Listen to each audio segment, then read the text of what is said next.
Another year, another exit in the third round of the FA Cup. Alright, chat, welcome back to FA Cup coverage. I don't even remember if we played in the second round, I'm not going to lie. I've been thinking about this since yesterday. Did we even have a second round fixture? And if we did, who was it? Because I genuinely do not remember if that was the case. But anyways, welcome back. Chelsea away. It speaks for itself. What was you expecting?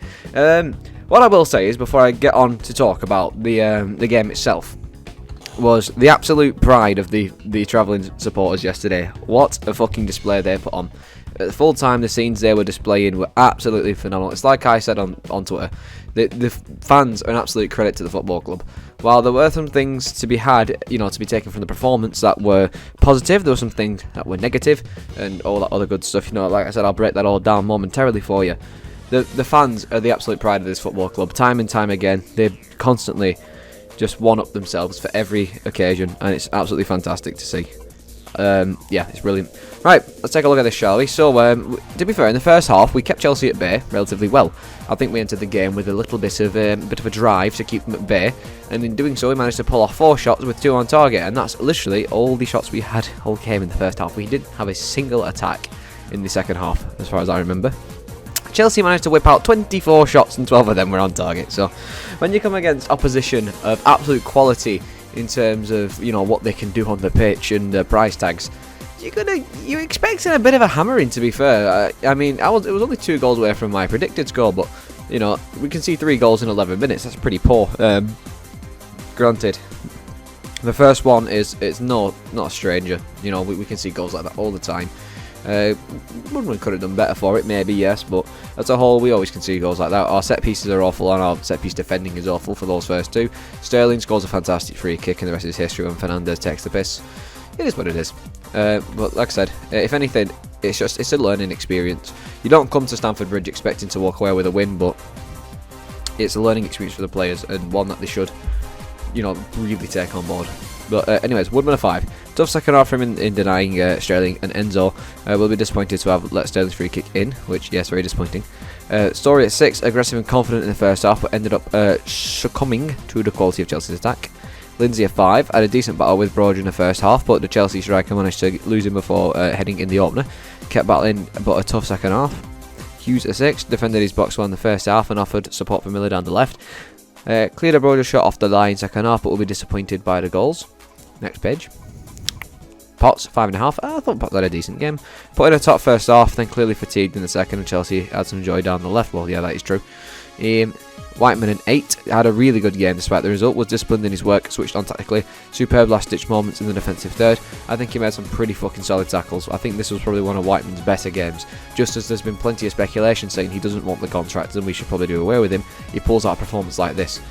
Whiteman can be an asset for us, it just needs to be in the back of his mind. McCann a 7, difficult final 20, after his off the ball work had been excellent, brought back to the midfield and won his tackles. Miller a 6, did the other side of the game well first half, made some vital tackles on Sterling, had a few opportunities to go at Gilchrist, I believe that is, but the youngster equipped himself well. Brown a 7, brought a calming influence to proceedings and handled the ball well, set the tone early on with his endeavour.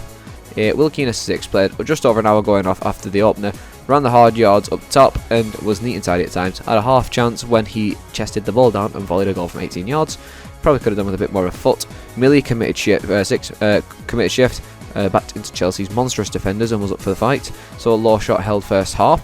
If only Millie had a left foot, he had a really good chance where he probably could have got something more out of it. Evans a 5, had only just come on the pitch but didn't jump at the near post for Thiago Silva's goal. Kept the ball alive at times at the top. Reece came on as well at the same time, 6.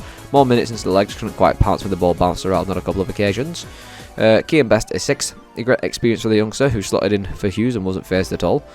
Ledson a 6, final 10 minutes to add freshness, and then same again with Holmes off the bench in the closing stages. I do believe the subs were pretty poor yesterday, all things considered. I'm going to read out the tweet that I posted really quickly before we move on to Ryan Law's reaction to it, to basically give my thoughts on the match. And what I said was, bringing off Keane and Osmajic for 2 strikers that had just come back from injury, while Mads and Holmes got left with splinters on the bench. There wasn't any grit in the game at that point, showing them too much respect when it wasn't earned. Some poor substitutions and we lose our head after every goal. It reminded me of Leicester all over again. No matter how good the first half was, it only takes one mistake before we crumble. If these minor faults that end up being huge problems, and it's why we're not really competitors for the top 6 or the Premier League in my opinion. But like I said, at the end of it, regardless to all that, today wasn't about getting a result, it was about the fans who committed all that money and represented us with absolute passion and pride when it was the least of our worries. You lot were immense and a credit to us all. That's the game in a nutshell, basically. If you saw the Leicester game or you went to Leicester, which, let me tell you, experience that was, it reminded me a lot of that, so that's the best way I can describe it, really. Right, Ryan Lowe. I thought the performance was fantastic against a top quality team. I was disappointed with the first goal, letting the cross come in and then getting across your man. 3 goals in 9 minutes hurt us a lot, but I think for large parts of the game, before the 58th minute, when they scored, we were really good. It's disappointing to lose, and I don't think the result reflects the performance. But the fact is they have good quality players that can put the ball in the back of the net. I thought our lads were excellent. They gave it their all, and that's the biggest thing I'm pleased about. Our lads deserve a lot of credit for going toe-to-toe, especially for 58 minutes, but before we conceded. When they bring the subs on, it just makes it a little bit harder for you because they have those moments of quality. I just said to them that the performance before they scored, we need to stick into Saturday now for 95 minutes or whatever it may be, to get our season back on track and pick up wins, and I agree with that. The way we played in the first half reminded me of the start of the season, just, you know, with a little less attacking grit, but that normally came in the second half for us anyway, so, you know, do shit like that more often, and at half time the team talk, instead of saying, you know, sit back and stuff, you keep fighting. You know, I think the second half of the season could be successful, but we'll see.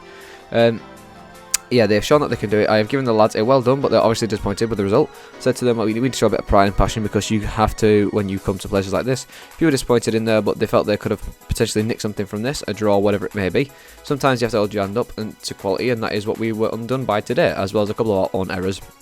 I am pleased and proud. I'm pleased and proud of the players, as always, for the way they perform for large parts of the game. You look at their players and the way they play. We're now 27 games in, and most of that team has been playing week in, week out, but I wanted to make sure we were strong and resolute here and give a good account. That is no disrespect to the lads that didn't come on or start. I just wanted a game plan for us to be nice and compact with 3 flat midfielders, wing backs, 2 strikers, 1 dropping down. We just felt it'd be important to stay in the game, but that's why we made the changes when we did, because fatigue properly didn't set in. But the thing is though, you know, you don't take off your 2 strikers that don't need taking off because of the fatigue. They weren't fatigued at all. Merely picked up a knock on his knee, fair enough, but they didn't need to come off. That's, you know, you probably should have brought off some of the midfielders. I think the linesman gave offside for the 4th one, and that was the first time I've ever experienced VAR, and I didn't like it, so I'm not too sure how Posh deals with it every week. 2 goals are disappointing. The free kick, we dwell on the ball a bit, end up backtracking to get it back and give a foul away. I do think the foul in the build-up to the free kick probably should have been a red, personally. Denial of a clear goal scoring opportunity, but yeah, I won't complain with a yellow. Then a top international puts it in the top corner, but the one is obviously disappointing. 2nd, 3rd, or 4th, if you avoid them, you come away from here with a lot more credit. Yeah, to be fair, VAR, I've never liked VAR watching other games. And yesterday, sorry, really showed me why I do not, why I really hate VAR, especially when it's, you know, being used on us, because it's one of the first times, I believe, if not the first time, Preston's been involved in VAR. I could be wrong there, but from my memory anyway.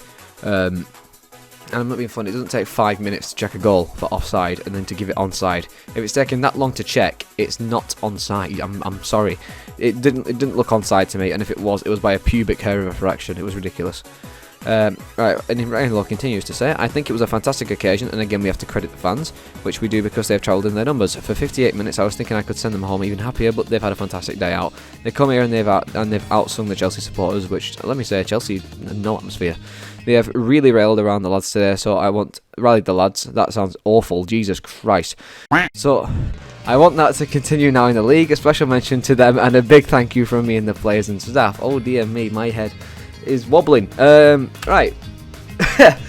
Yeah, okay, so like I say, of course the first half makes you think we could maybe, you know, go on to pull a miracle off, whether it's a draw for the reverse fixture at Deepdale or whatever else, but at the end of the day, I'm happy with the performance we put in before we conceded. When we conceded, that's when we turned into what we have been for the last couple of weeks, and that's when it goes to shit.